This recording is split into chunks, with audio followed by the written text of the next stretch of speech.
Nouvelle escalade de la brouille entre Bamako et Paris. Les autorités maliennes dominées par les militaires ont décidé d'expulser l'ambassadeur de France.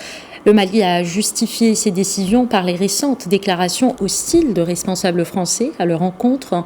La ministre française des Armées, Florence Parly, a déclaré le 25 janvier que la junte multipliait les provocations. Son collègue justement français des Affaires étrangères, Jean-Yves Le Drian, a 2 jours après qualifié la junte d'illégitime et ses décisions d'irresponsables. Les détails de cette affaire dans ce récit de Mohamed Danyoko.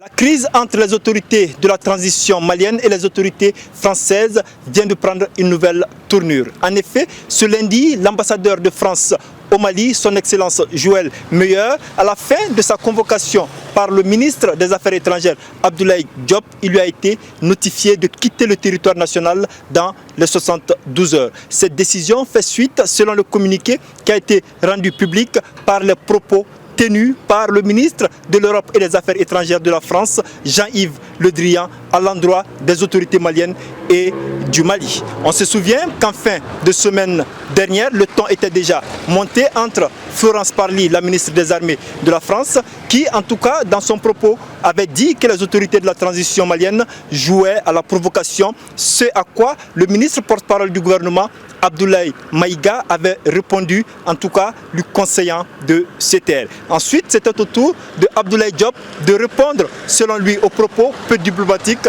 de son homologue Jean-Yves Le Drian. Dans ce communiqué qui a été rendu public, le Mali, en tout cas, ouvre les portes au dialogue et dit être prêt à dialoguer avec tous ses partenaires internationaux, y compris la France, à la seule condition que le principe de non-ingérence soit respecté.